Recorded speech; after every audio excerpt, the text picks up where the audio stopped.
Olá! Hoje começamos uma viagem pelo mundo da ciência. Vamos trilhar por caminhos de muitas descobertas. Iniciamos um novo programa, o Tubo de Ensaio. O Tubo de Ensaio é um espaço de experimentação, um programa que vai discutir e apontar possibilidades para desvendar questões sobre os mais variados temas do universo. E por falar em universo, no programa de hoje vamos conhecer um pouco mais sobre o universo da neurociência. E você, sabe do que trata a neurociência? Concentre-se apenas nas lembranças. Patrick, me faça um favor. Ei, Patrick, pode me fazer um favor? Claro. Pode checar o relógio de voltagem? O que temos? O funcionamento do nosso cérebro tem a ver com o objeto de estudo da neurociência. Ela procura explicar como funciona o nosso sistema nervoso.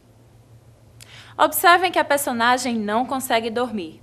Pois é a neurociência que busca responder questões relacionadas à nossa mente. A propósito, você sabe o que acontece com o nosso cérebro quando estamos dormindo? Por que existem pessoas que sofrem de insônia? Aliás, você sabe por que nós precisamos dormir?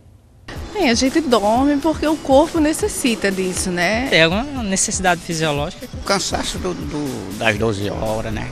De claro e de trabalho. Porque necessitamos descansar, recuperar as forças. Porque a gente precisa descansar. Tem muita gente que pensa que sono é só para descansar, mas na realidade a gente descansa se a gente fica parado. Um estado fisiológico em que os seres vivos, principalmente os mamíferos, eles assumem uma postura comportamental e respondem muito menos aos estímulos ambientais. O sono ele tem uma função reparadora, né? Às vezes eu costumo comparar o sono a uma grande empresa, onde você tem a equipe que trabalha durante o dia e durante a noite uma equipe passa para reformular toda a empresa, organizar, fazer a limpeza para que o outro grupo, o mesmo grupo de dia, volte a trabalhar no outro dia e encontre tudo em condições de trabalho. Então, o sono seria essa equipe que vem trabalhar à noite para deixar tudo organizado para a equipe de dia voltar a trabalhar. Durante o sono, nós estamos reprocessando as atividades mentais com o objetivo de prepararmos as novas fases de vigília, ou seja, aos momentos, aquilo que vai acontecer nos dias seguintes. Bom, então, sono é um ritmo biológico gerado por uma estrutura neural chamada núcleo supraquiasmático, onde naturalmente se encontra o chamado relógio biológico. Esse relógio biológico é o relógio que dita a hora para o nosso organismo. Ele é regulado pelo relógio biológico. Ele sempre está acontecendo a cada 24 horas, porque o sono ele mantém uma relação de fase com o ciclo claro-escuro, com o dia e a noite. Isso não é só em humano, quer dizer, todos os organismos, desde uma bactéria bem simples até um organismo muito complexo, todos eles apresentam um ritmo e cidade e muitos deles com atividade circadiana, que é a atividade que acontece ao longo de um dia. Então foi definido que os ritmos circadianos são aqueles que têm uma duração ou um período entre 20 horas e 28 horas. Alguns animais, esse estado ocorre durante a noite, que são os animais noturnos, e outro diurno, e os animais que ocorrem durante o dia, que são os animais noturnos.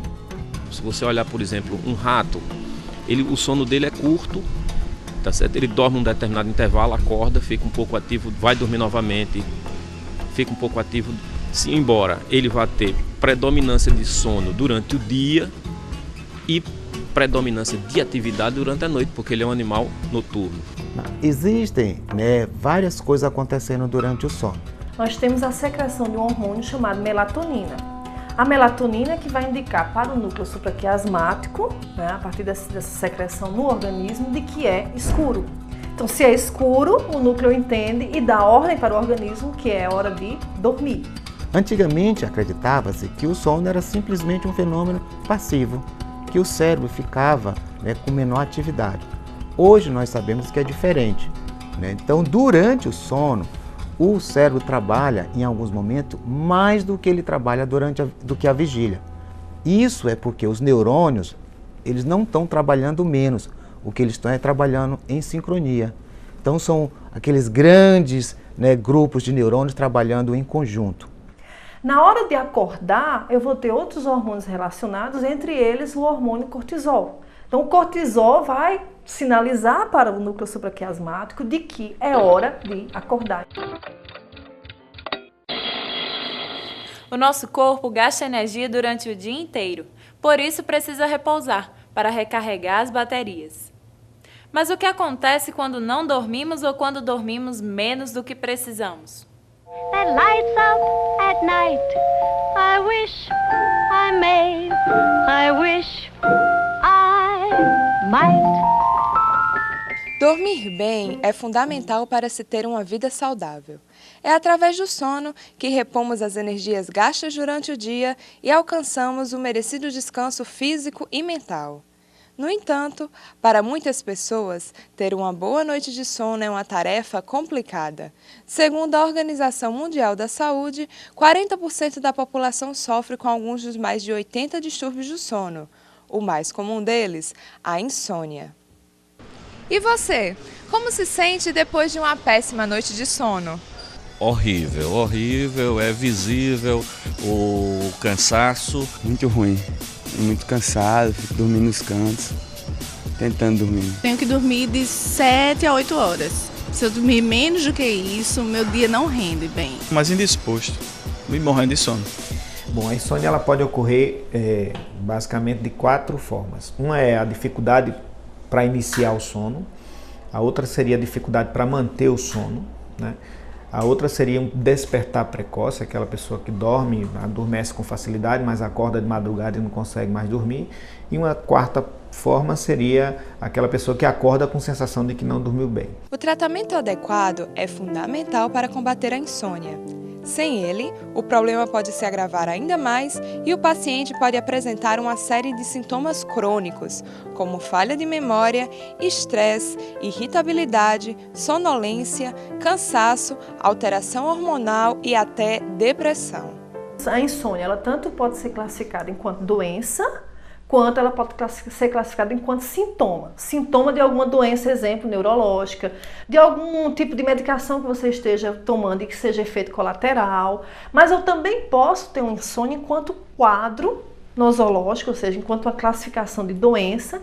E aí eu tenho vários tipos de insônia. Aí eu tenho que diagnosticar nesse indivíduo de quanto tempo ou quais foram os fatores que estão envolvidos na etiologia da insônia, porque eu tenho um fator predisponente, obviamente, eu tenho fatores genéticos, eu tenho quadros de insônia que são relacionados aos fatores genéticos, eu tenho fatores que são relacionados ao próprio ritmo de sono, à própria estrutura do núcleo supraquiasmático, mas eu tenho fatores precipitadores, que são os fatores situacionais, né?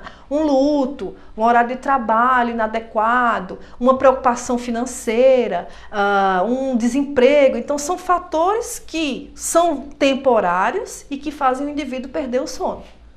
E é aqui, na UFRN, que um grupo de professores vem desenvolvendo um projeto de extensão e pesquisa que procura desvendar o que atrapalha o sono de quem sofre com a insônia. O programa de atendimento a adultos assiste pacientes entre 18 e 45 anos diagnosticados com insônia e já é considerado um modelo de excelência para o tratamento do problema.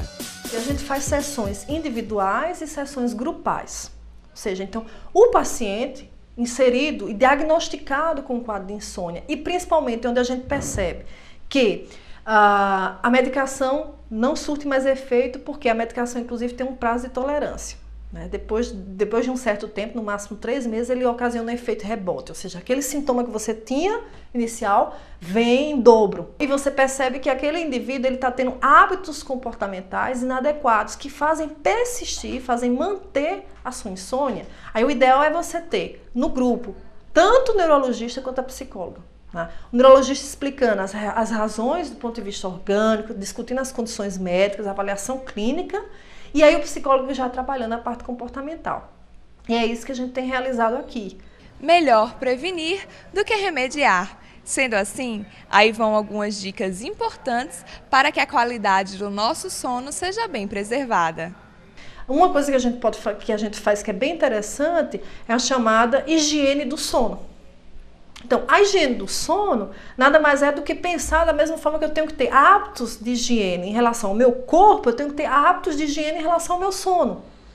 Então, evite de ir para a cama, né, quando você não estiver com sono. A cama é feita para dormir. Não leia na cama, não assista TV na cama, não coma na cama, porque esses são fatores que para muitas pessoas são fatores estimulantes. Então, se eu tenho um fator estimulante, isso vai fazer com que eu continue acordado. Então, a gente pode trabalhar com esses hábitos, porque a gente já começa a fazer um grande diferencial. Confira agora a agenda científica do Tubo de Ensaio. No início de junho, a UFRN realiza a primeira jornada de atualização tecnológica do Seridó. As inscrições podem ser feitas até o dia 25 de maio. De 6 a 10 de junho, Natal cedia o Encontro da Sociedade Mundial de Aquicultura, no Centro de Convenções. E nos dias 10 e 11 de junho, a UFRN organiza o 4º Encontro Brasileiro de Motricidade Orofacial.